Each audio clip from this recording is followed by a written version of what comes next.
किसान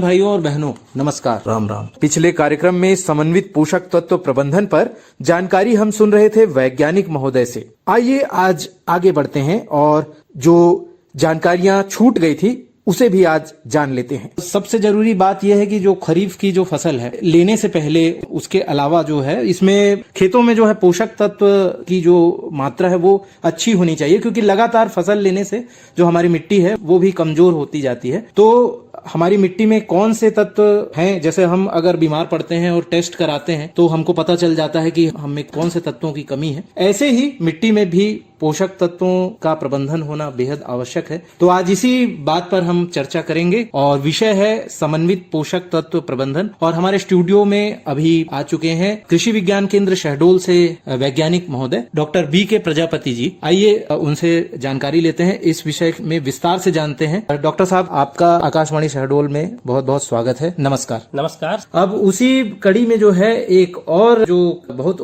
महत्वपूर्ण खाद है जिसके बारे में हम शुरू में बात कर रहे थे कि जो रबी के बाद जो है हमारे कुछ किसान भाई जिसको लगा सकते हैं, हरी खाद जिसे कहा जाता है, मूंग वगैरह भी होता है इसमें शामिल, और कई किसान भाई सनई ढेंचा वगैरह भी लगाते हैं।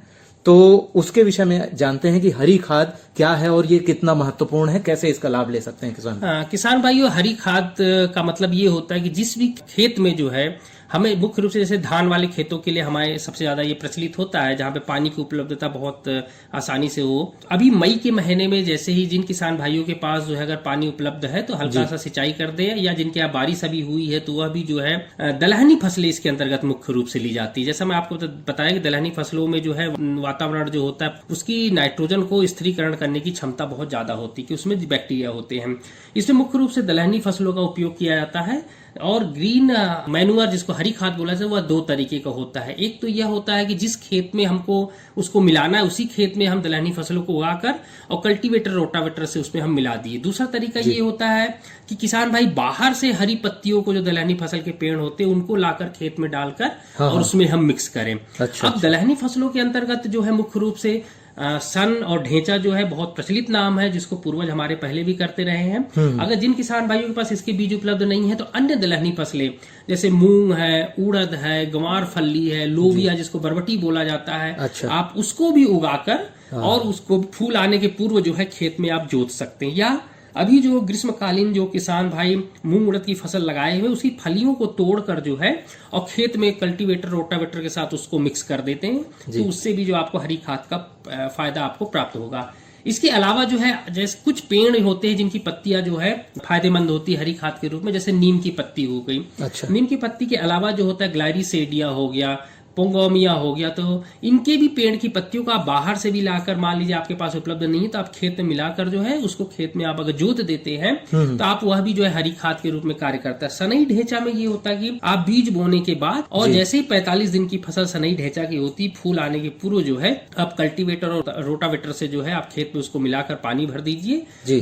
धान रोपाई से 2 हफ्ते पूर्व यह कार्य करना होता है। आप देखेंगे ये जो है मिट्टी में जो है 40 से 60% जो है नाइट्रोजन उपलब्ध कराने का कार्य करता है। इसके अलावा खेत में जो खरपतवार कम होंगे, विभिन्न प्रकार के पोषक तत्व पौधे को जो है 17 पोषक तत्व उपलब्ध कराने का कार्य करता है। मिट्टी की होल्डिंग कैपेसिटी बहुत अच्छी हो जाएगी, जिसमें मिट्टी मतलब हमारी जो है हवा का संचार बहुत अच्छा होगा, और जिसमें डंठल में जो है फाइबर कम होंगे 45 दिन में, तो ये बहुत आसानी से सड़ भी जाएगा। तो अगर किसान भाई अगर इनका उपयोग करते तो अनेक फायदे मिलेंगे। हरी खाद का मुख्य रूप से कुछ विशेषताएं भी होती कि वह बहुत तेजी से बढ़ने वाली हो, कम समय में, मतलब उसमें पत्तियां बहुत ज्यादा से ज्यादा आ सके, उसमें रेशा बहुत ज्यादा ना हो, उसमें कीट बीमारियां ना लगते हों, और उसमें जो है सभी पोषक मतलब उसकी जड़ें जो होती गहराई तक जाए, जिससे जो पोषक तत्वों को ज्यादा अवशोषित कर ले, और उसके बाद जब हम खेत में उसको मिलाएं तो बहुत जल्दी से सड़ कर पौधे को उपलब्ध कराने का कार्य करे। तो ये मुख्य रूप से हरी खाद की मुख्य रूप से विशेषताएं होती है। और जो जिन किसानों को धान की खेती करनी है अभी, तो आप इन हरी खादों का निश्चित रूप से अपने खेत में उपयोग करके लाभ प्राप्त कर सकते हैं। जी, अभी आपने बताया कि जो नए पौधे हैं फूल आने से पहले वो तो आसानी से सड़ जाएंगे, लेकिन जैसे कोई किसान भाई अगर मूंग ले लेता है, फलियों को तोड़ लेता है और उसके बाद वो अगर उसको खेत में मिलाता है तो उसमें हो सकता है कि कुछ समस्या आ रही हो, तो क्या उसमें बायो डिकम्पोजर वगैरह जो होते हैं या ये सब सहायक हो सकते हैं? बिल्कुल, उसमें उस बायो डिकम्पोजर का दो तरीके का होता है। बायो डिकम्पोजर, एक बायो डिकम्पोजर जो होता है बैक्टीरिया का होता है, एक फंगल होते हैं। जी, जी। तो कवक वाले होते हैं जिसको हम बोल सकते हैं। हाँ। उसको बनाने के जो है हमारे पास कृषि विज्ञान केंद्र में भी जो है ये उपलब्ध है। जी। इसको बनाने के लिए आप 200 लीटर एक ड्रम में पानी लीजिए, उसमें जो है 1 से 2 किलो गुड़ मिलाकर और 1 से 2 किलो जो है गोबर ताजा मिलाकर उसको जो आपके बायो डिकम्पोजर जिसको जैव अपघटक बोला जाता है, आप उसको उसमें मिला दीजिए और छायादार जगह में उसको जूट की बोरी से आप ढक दीजिए। ढकने के बाद जो है आप उसको सुबह शाम जो है घड़ी की दिशा और विपरीत दिशा में उसको चलाते रहे। 1 हफ्ते बाद जो है आपका पूरा का पूरा जो है पानी जो है जैव अपघटन बायो डिकम्पोजर में वो बदल जाएगा। और जिस भी चीज को आपको सड़ाना है उसके ऊपर जो है अगर आप उसका छिड़काव करते हैं और पानी के साथ मतलब नमी भी होनी चाहिए, तो निश्चित रूप से बहुत जल्दी ये सड़कर जो है खाद के रूप में और बदल जाएगा। किसान भाइयों को बस ये भी ध्यान रखना है कि आप 200 लीटर पूरा इसको खत्म ना करें, लास्ट में 1 लीटर उसको बचा ले, फिर से उसमें आप 200 लीटर पानी डालिए और फिर उसमें जो है 2 किलो गुड़ और आप 2 किलो गोबर या कोई 2 किलो बेसन किसी दलहनी फसल का आप उसको उसमें डाल देते हैं, तो फिर से आपका वो 200 लीटर बायो डिकम्पोजर पुनः तैयार हो जाता है। तो ये साइकिल निरंतर आप बनाकर रखकर आप खेतों में निश्चित रूप से उपयोग करके खाद आप बना सकते हैं। अरे क्या कर रहा है? इधर इधर इधर हम बोल रहे हैं तेरे बीजू का। उतला बोल रहा है? पक्षियों से तो हम खेत को बचा लेते हैं, पर इन घातक रसायनों से कैसे बचाएं? मतलब?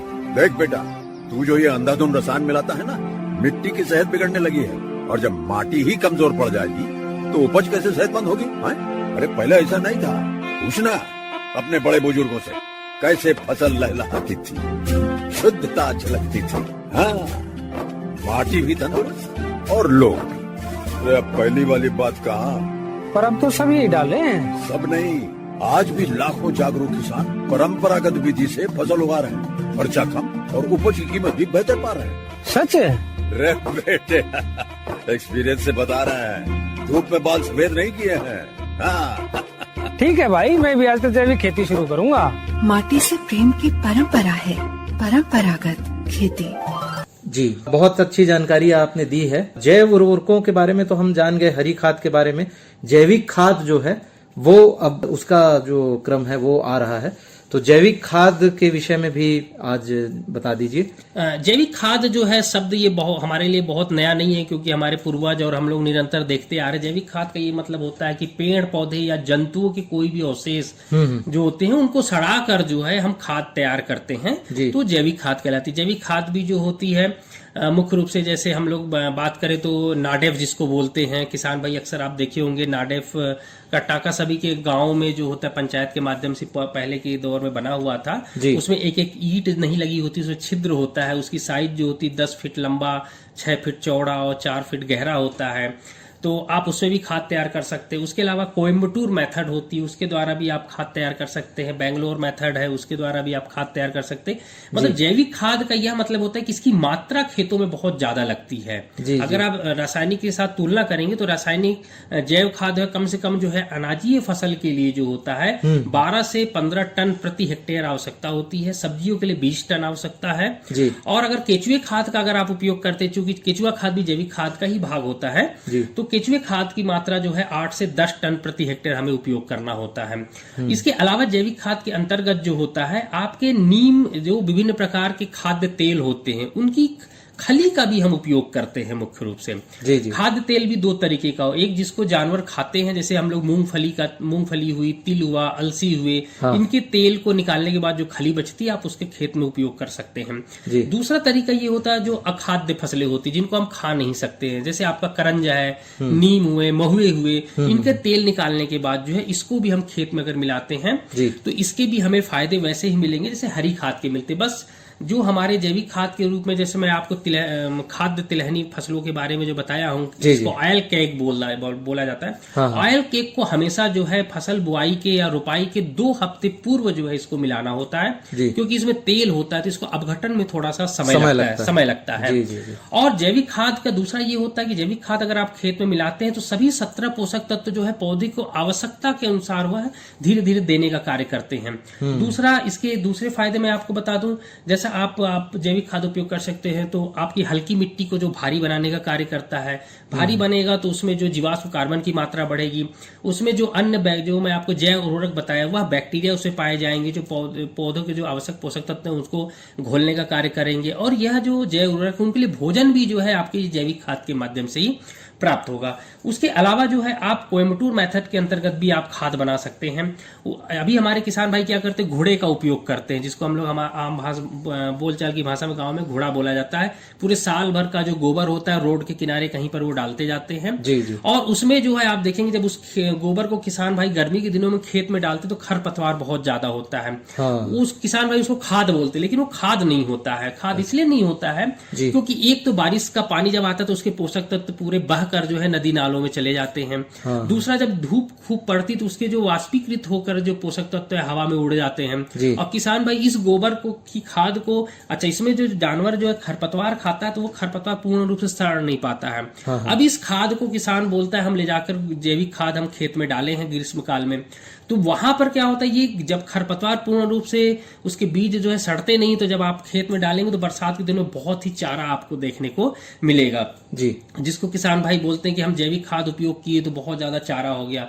लेकिन वो आपका जैविक खाद पूर्ण रूप से बना नहीं होता। जैविक खाद का ये मतलब होता है अगर खाद को हम तकिए की तरह हम सिर के नीचे रख ले तो उसमें किसी प्रकार की बदबू नहीं आनी चाहिए। अब इस जैविक खाद को बनाने के लिए बहुत से तरीके हैं, जैसा मैं आपको अभी बताया, केचुआ खाद बना लीजिए, फार्म यार्ड मैन्यूअर, कंपोस्टिंग कर लीजिए। कोयम्बटूर मेथड एक होता है जिसके अंतर्गत आपको जो है लंबाई चौड़ाई आप अपने आवश्यकता अनुसार रख सकते हैं कि आपके पास कितना वेस्ट मटेरियल मतलब फसल के अवशेष हैं, या पैरा, भूसा, गन्ने की जो छिलके होते हैं, मक्के के छिलके हैं, आप आवश्यकता अनुसार रख सकते हैं। और उस गड्ढे को खोदने के बाद जो है आप जो है नीचे लगभग 25 सेंटीमीटर की जो है मतलब आधे फीट से लेकर 1 फीट के बीच में जो है आपको जो है सूखा पैरा या भूसा जो है बिछाना होता है। उसके ऊपर फिर आपको जो है गोबर जो है गोबर की स्लरी मतलब 5 किलो गोबर जो है आप 10 लीटर पानी में लेकर आप मिक्स करिए, उसके ऊपर उसको छिड़क दीजिए। फिर उसके ऊपर आप बोन मील जो होता है आप उसकी 1 किलो मात्रा को लेकर छिड़किए। यही प्रक्रिया आपको तब तक करना है जब तक ये मिट्टी से मतलब जमीन से लगभग 75 सेंटीमीटर 2.5 से 3 फीट ऊंचा ना हो जाए। उसके बाद इसको मिट्टी से जो है लेप लगा दीजिए, जैसे दिवाली में हम लोग घर की लिपाई पुताई करते हैं वैसे आप इसको लिपाई पुताई करके पूरा छाप दीजिए और इसको 2 महीने के लिए आप छोड़ दीजिए। अच्छा, आप देखेंगे कि यह जो है ऑक्सीजन जब अंदर नहीं जाएगी तो इसमें एनारोबिक प्रक्रिया होगी, जो बैक्टीरिया होंगे उसको पूरा अपघटित कर देंगे। उसके बाद जो है 2 महीने के बाद आप इसको निकालिए, किसी छायादार जगह में रखकर जो है आप जो है फिर इसको ये फिर जो है आप वायवीय प्रक्रिया होगी, अपघटन के बाद जो है आप इसको खेत में उपयोग कर सकते हैं। तो यह एक तरीके का मैं एक मेथड बताया, जैसे आप जो है आप जैविक खाद में कोयम्बटूर मेथड का उपयोग कर सकते। इसी प्रकार से बेंगलोर मेथड है, नाडेफ की विधि है। नाडेफ विधि में जैसा आप सभी को मालूम है कि 10 फीट लंबाई, 6 फीट चौड़ाई और 4 फीट गहराई हमें एक सीमेंट का टाका बनाना होता है। उसमें एक एक छेद जो है ईंट के 7 इंच का छोड़ना होता है। अच्छा। फिर उसमें आपको जो है 1500 किलो जो है आपको फसल के अवशेष लगेंगे, 1500 किलो मिट्टी लगेगी, 1500 किलो जो है पानी मतलब 1500 लीटर पानी लगेगा, 100 किलो गोबर लगेगा। अब जो है इसकी निचली सतह में जो हमें 15 सेंटीमीटर मतलब आधे फीट का जो है जो फसल के कचड़े होते हैं या सूखे फसलें होती हैं, पैरा होता है, डंठल होता है, उसको आप बिछा दीजिए। उसके ऊपर फिर जो है आपको गोबर की स्लरी जो होती है, गोबर को पानी के साथ मिलाकर जैसे 5 किलो गोबर आप 100 लीटर पानी में मिलाइए, उसके ऊपर छिड़काव करिए। फिर उसके ऊपर जो है आप मिट्टी की जो एक परत होती है उसको आपको बिछाना। यह प्रक्रिया आपको तब तक करनी जब तक कि जमीन से आपकी लगभग 2.5 फीट ऊंचाई पर ना आ जाए। फिर इसको मिट्टी से आप लेप लगा दीजिए। फिर आप 3 महीने के बाद आप देखेंगे कि आप पूरा का पूरा जो है आपका ढांचा वो बैठ जाएगा सड़कर। फिर आप इसको लेप लगाकर सिंचाई करते रहिए, और जब आप पूरी तरीके से कम आपका सही ये सड़ जाता है, तब आप इसको जो है खेतों में आप अगर उपयोग करते हैं तो आपको 3 टन जो है एक 10 बाई 6 इंटू 4 फीट की मतलब लंबाई चौड़ाई और गहराई से आपको 3 टन लगभग खाद आपको उपयोग में मिलेगी, आपको कंपोस्ट खाद के रूप में। तो यह भी जो है जैविक खाद एक तरीका है समन्वित पोषक तत्व के उपयोग प्रबंधन के अंतर्गत। तो अगर आप देखेंगे इसके अलावा इस समय एक नया चल रहा है nano urea, nano DAP, nano zinc और कॉपर जो होते हैं। आप इनका नैनो यूरिया, कई बार किसान बोलते हैं हमें यूरिया नहीं मिल पा रही, तो किसान भाई जो धान की रोपाई के बाद 25 दिनों के बाद जो है नैनो यूरिया की जो होती है 4 ml मात्रा जो है 1 लीटर पानी में मिलाकर जो अगर आप छिड़काव करते हैं, और फिर से पुनः जो है पहले 25 दिन के छिड़काव के दूसरा 25 दिन के छिड़काव के बाद जो है आप फूल आने के पूर्व जो है आप इसको छिड़क सकते हैं। इसी प्रकार से आप डीएपी का उपयोग कर सकते हैं, बीज उपचारित करने के लिए जो होता है आप इसका भी उपयोग कर सकते हैं। इसके अलावा कई किसान भाई बोलते हैं कि हमें जो है जिंक का उपयोग करना है। जिंक का उपयोग मुख्य रूप से 3 साल में एक बार करना होता है, और इसकी जिंक की जो है ग्रेडिंग अलग अलग आते हैं। जिंक के जो होते हैं 21% ग्रेड का भी आता है, जिंक सल्फेट जिसको बोला जाता है। इसकी 10 किलो मात्रा 1 एकड़ में उपयोग करना होता है। अगर खड़ी फसल है किसान भाइयों को जिंक में, जैसे धान के खेत में खैरा बीमारी देखने को मिलती है, तो आप नैनो जिंक का उपयोग जो है 2 ml मात्रा 1 लीटर पानी में लेकर छिड़काव कर सकते हैं, तो उससे भी जो है आपको नियंत्रण मिलेगा। तो किसान भाई केवल किसान यूरिया डीएपी के बजाय जो है अन्य जो इनके स्रोत हैं पोषक तत्वों का है, जो मैं आपको अभी बताया जितनी सारी, अगर उनका उपयोग करते हैं तो निश्चित रूप से जो है रासायनिक उर्वरकों की जो मांग है वह भी कम होगी, और जो हमारे जो प्राकृतिक रूप से हमारे घर के आसपास जो विभिन्न प्रकार के पोषक तत्वों के स्रोत हैं आप उसका उपयोग करके अपनी कृषि की लागत जो है आपको बचाकर, और जो हमारी उत्पादकता को आप बढ़ा सकते हो, पर्यावरण को संरक्षित भी कर सकते हैं।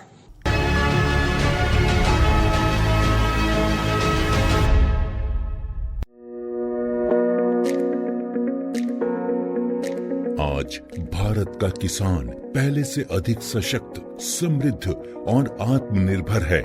इसका कारण है माननीय प्रधानमंत्री श्री नरेंद्र मोदी जी के नेतृत्व में भारत सरकार द्वारा लगभग 10 वर्षों से किसानों के लिए चलाई जा रही अनगिनत योजनाएं, जैसे सॉइल हेल्थ कार्ड, प्रधानमंत्री फसल बीमा योजना, पीएम किसान सम्मान निधि योजना, पीएम किसान समृद्धि योजना, पीएम कृषि सिंचाई योजना इत्यादि। माननीय प्रधानमंत्री श्री नरेंद्र मोदी जी के नेतृत्व में भारत सरकार किसानों को ड्रोन के उपयोग के लिए प्रोत्साहित कर रही है। किसान ड्रोन का उपयोग कर पारंपरिक खेती के तरीकों को बदल रहा है। आधुनिक हाई रेजोल्यूशन कैमरा और उन्नत सेंसर से लैस किसान ड्रोन भारतीय कृषि क्षेत्र को नई ऊंचाइयों पर ले जाने की क्षमता रखते हैं। कीटनाशकों और उर्वरकों का छिड़काव, हवाई निगरानी, फसल और मृदा स्वास्थ्य की निगरानी, बीजारोपण, क्षतिग्रस्त फसलों का आकलन और फसल बीमा के दावों की जानकारी दे सकता है। किसान ड्रोन की उपलब्धता के लिए केंद्रीय कृषि मंत्रालय द्वारा ड्रोन की खरीद के लिए वित्तीय सहायता दी जा रही है। ड्रोन दीदी योजना को अपनाने से स्वयं सहायता समूह की महिलाओं पर व्यापक प्रभाव पड़ेगा और इनकी आय में भी वृद्धि होगी। प्रधानमंत्री जी। कल तक जो हमारे किसान संसाधन के अभाव में कठिनाइयों में थे, वो अब नई तकनीक की ताकत से मजबूत हो रहे हैं, और यही परिवर्तन हमारा नया भारत है, जिसकी गूंज पूरी दुनिया में सुनाई दे रही है। बहुत ही अच्छी जानकारी आज आपने दी है समन्वित पोषक तत्व प्रबंधन के ऊपर।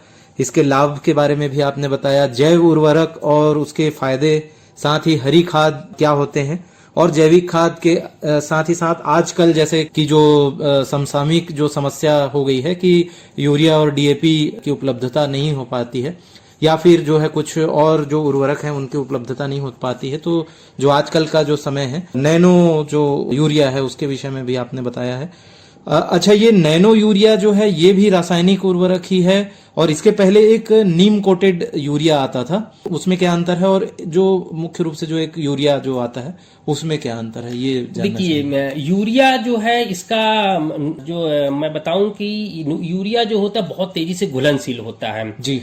आप देखेंगे जैसे ही आप यूरिया आप बोरी रखते भी हैं तो वातावरण की नमी को लेकर जो है इसके जो गैसेस बनाकर ये वाष्पीकृत भी हो जाता है। दूसरा, अगर हल्की जमीन है तो यूरिया जो है लीच आउट हो जाता है, मतलब जमीन में जो है पानी के माध्यम से भी चला जाता है। तो यूरिया का जो है किसान इसलिए भी बहुत ज्यादा उपयोग करता है क्योंकि जैसे पौधा पीला हुआ, किसान को दिखा पीला हो गया तो यूरिया डाल दिया तो हरा दिखने लगा। तो किसान की मानसिकता बन गई है कि भाई हम पीला पौधा दिखने पर हम यूरिया डाल देते हैं। लेकिन यूरिया का बहुत ज्यादा उपयोग करने के कारण जो है हमारी भूमि में जो है विभिन्न प्रकार के नुकसान भी हो रहे हैं। हल्की भूमि में यूरिया जो है घुलनशील होकर जो है वो हमारे जो भूमिगत जल है उसमें पहुंच जाता है। अगर उसको पीते हैं तो ब्लू बेबी सिंड्रोम नाम की एक बीमारी हो जाती है। तो गर्भवती महिलाओं से जब बच्चे पैदा होते हैं तो मरे हुए प्राप्त होते हैं एक्चुअली। जी जी जी। और इसका जो है हम बताएं डीनाइट्रिफिकेशन भी होता है। मतलब ये होता है कि जब यूरिया आप खेत में डालते हैं ऑक्सीजन नहीं मिलती है तो इसके कुछ हानिकारक बैक्टीरिया होते हैं जो इसको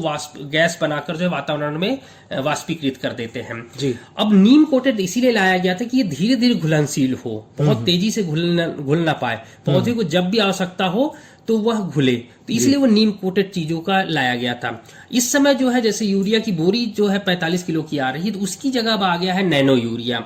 नैनो यूरिया की एक बोतल आती है केवल 500 ml की, जो बोला जाता है कि एक बोरी के बराबर होता है। उसमें 4% नाइट्रोजन होती है और उसका जो सरफेस एरिया है, जैसे हम अगर यूरिया के एक दाने की मात्रा दाने को लेंगे तो 1 mm यूरिया के दाने की तुलना में जो है नैनो यूरिया में 10,000 सरफेस एरिया ज्यादा होता है एक्चुअली। तो इसका इफेक्टिवनेस जो है बहुत तेजी से ये बढ़ गया है। तो किसान भाई जो है निश्चित रूप से कई बार किसान मारामारी करते हैं यूरिया के लिए। तो जैसे ही आप धान की रोपाई करते, धान रोपाई के 25 दिनों के बाद जो है आप 4 ml मात्रा नैनो यूरिया की जो है आप लेकर जो है छिड़काव करिए। और दूसरा छिड़काव जो होता है पहले छिड़काव से लेकर 25 दिनों के बाद पुनः जो है आप छिड़काव करते हैं तो आपको बराबर आपको लाभ देखने को प्राप्त होगा। इसी प्रकार से नैनो डीएपी है। नैनो डीएपी में भी जो है किसान भाई बोरी का बहुत ज्यादा उपयोग करते हैं तो उसकी जगह यह आधे लीटर की बोतल आने लगी है, प्लास्टिक की बोतल में आने लगा है। और इसकी जो है आप 4 ml मात्रा जो है 1 लीटर पानी में लेकर छिड़काव करते हैं तो इसका भी लाभ जो है आपको यूरिया के समान ही आपको देखने को मिलेगा। तो किसान भाई जो है यूरिया की बोरी को एक स्थान से दूसरे स्थान पर ले जाने में दिक्कत होती है, समय भी ज्यादा लगता है, ट्रांसपोर्टेशन लगता है। और नैनो यूरिया डीएपी की बोतल होती है उसको आप झोले में रखे, बाइक में रखे, लेकर तुरंत चले गए तो इसका जो है ट्रांसपोर्टेशन भी बहुत आसान होता है। तो किसान भाई निश्चित रूप से अगर इसका उपयोग करके जो है अपने लाभ प्राप्त कर सकते हैं। बहुत बहुत धन्यवाद डॉक्टर साहब आपका, ये समन्वित पोषक तत्व प्रबंधन इसके ऊपर विस्तार से जानकारी देने के लिए। किसान भाइयों और बहनों, आप आज के कार्यक्रम में निश्चित रूप से आपने इसका लाभ लिया होगा। जैसे कि बीच बीच में जो है डॉक्टर की सलाह बहुत आवश्यक हो जाती है अपने स्वास्थ्य को बनाए रखने के लिए, वैसे ही जो है हमारे खेतों के स्वास्थ्य को बनाए रखने के लिए आज डॉक्टर बीके प्रजापति जी ने जो जानकारी दी है समन्वित पोषक तत्व प्रबंधन के ऊपर, जो अपने खेतों को कुपोषण से बचाने के लिए एक प्रकार से कहा जाए तो, और साथ ही साथ जो प्राकृतिक खेती की मदद से, रासायनिक खेती को कुछ कम करके प्राकृतिक खेती की मदद से हम जो है ज्यादा स्वस्थ रख सकते हैं, ज्यादा बेहतर फसल उत्पादन कर सकते हैं, उसकी गुणवत्ता क्वालिटी जो फसल की जो हमारी है। क्योंकि आज जो समय ये है कि जो क्वांटिटी की जो बात थी, जो हम हरित क्रांति में जब आए हुए थे, जिस समय हमारे पास संसाधन नहीं थे, जब हमारे पास जो है फसल उत्पादन नहीं हो रहा था तो क्वांटिटी की आवश्यकता थी, लेकिन आज जो है क्वालिटी की आवश्यकता है। आपका जो उत्पाद अगर क्वालिटी युक्त होगा, गुणवत्ता युक्त होगा तो आपकी बाजार में भी जो है उसका मूल्य जो है ज्यादा मिलेगा और साथ ही साथ लोगों का स्वास्थ्य भी अच्छा रहेगा, आपका स्वास्थ्य अच्छा रहेगा, अपने खेत का स्वास्थ्य भी अच्छा रहेगा। तो समन्वित पोषक तत्व प्रबंधन पर आपने आज विस्तार से जानकारी दी है। निश्चित रूप से हमारे किसान भाई और बहन इसका लाभ उठाएंगे, आगे आने वाले दिनों में भी जो है अपने खेत को स्वस्थ बनाए रख पाएंगे। आज किसान भाइयों को इतनी अच्छी जानकारी देने के लिए, आपका स्टूडियो में आने के लिए बहुत बहुत धन्यवाद। धन्यवाद किसान भाइयों। ये कार्यक्रम आप आकाशवाणी शहडोल के YouTube चैनल से भी सुन सकते हैं। YouTube पर सर्च करें AKASHVANISHAHDOL यानी आकाशवाणी शहडोल।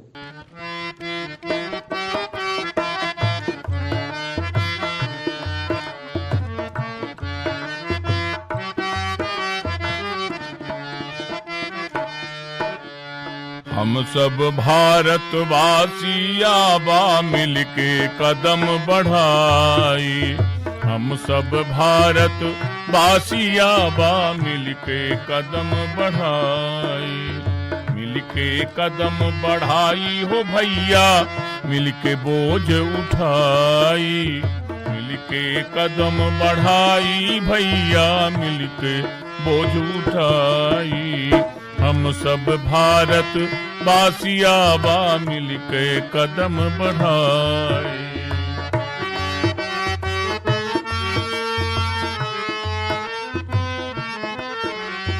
गामन गामन बिजली पानी के सुविधा जुटवाई, गामन गामन बिजली पानी के सुविधा जुटवाई, गोबर खादी डारिक भैया खूब अन्न उपजाई, गोबर खादी डारिक भैया खूब अन्न उपजाई, हम सब भारत वासी आबा मिलके कदम बढ़ाई।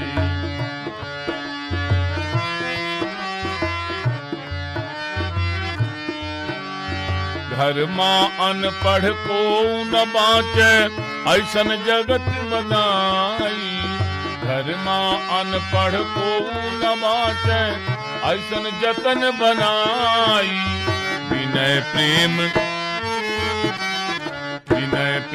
सहयोग से भैया आगे देश बढ़ाई, विनय प्रेम सहयोग से भैया आगे देश बढ़ाई, हम सब भारतवासी आबा मिलके कदम बढ़ाई।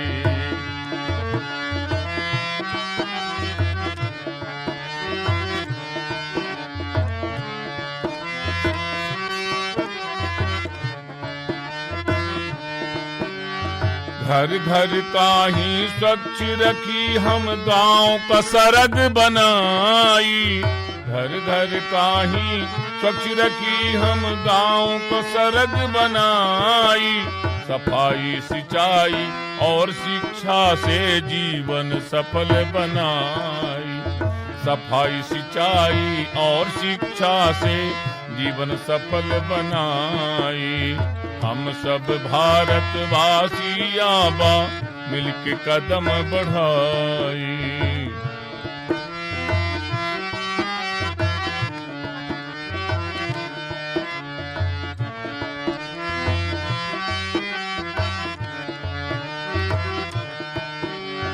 भेदभाव के बात नपन पे छुआछूत हटवाई, भेदभाव के बात नपन पे छुआछूत हटवाई, छोटे छोटे चीजन का लइके हम ना करी लड़ाई, छोटे छोटे चीजन का लइके हम न करी लड़ाई, हम सब भारत वासियाबा मिलके कदम बढ़ाई, मिलके कदम बढ़ाई हो भैया, मिलके बोझ उठाई, मिलके कदम बढ़ाई हो भैया, मिलके बोझ उठाई, हम सब भारतवासी आबा मिलके कदम बढ़ाई, हम सब भारतवासी आबा मिलके कदम बढ़ाई, सब भारतवासी आबा मिलके कदम बढ़ाई, हम सब भारतवासी आबा मिलके कदम बढ़ाई। हर जोखिम से निकल कर फसल आए, सुरक्षित हो जाए, फसल बीमा से हर किसान अब आत्मनिर्भर हो जाए।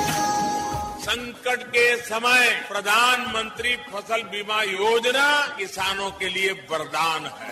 अब सूखा पड़े या बाढ़ आ जाए कोई डर नहीं, अब ओले पड़े या कीट पतंगे फसल खा जाए कोई फिक्र नहीं, क्योंकि हमने लिया है प्रधानमंत्री फसल बीमा। बुआई से फसल कटाई तक हर जोखिम का दावा, न्यूनतम प्रीमियम पर अधिकतम भुगतान का वादा। योजना से हर साल जुड़ रहे हैं 5 करोड़ से ज्यादा किसान। अब आपकी है बारी। नजदीकी कृषि कार्यालय, सहकारी समिति, बैंक शाखा, अधिकृत बीमा कंपनी या जन सेवा केंद्र में स्वेच्छा से करा सकते हैं पंजीकरण। फसल बीमा पोर्टल या फसल बीमा ऐप द्वारा भी कराया जा सकता है पंजीकरण। प्रधानमंत्री फसल बीमा योजना, आपकी फसलों का संपूर्ण सुरक्षा कवच। कृषि एवं किसान कल्याण मंत्रालय, भारत सरकार। किसान भाइयों और बहनों, किसानवाड़ी कार्यक्रम आज यहीं तक। जय जवान, जय किसान, जय विज्ञान, जय अनुसंधान। आप सबको नमस्कार और राम राम।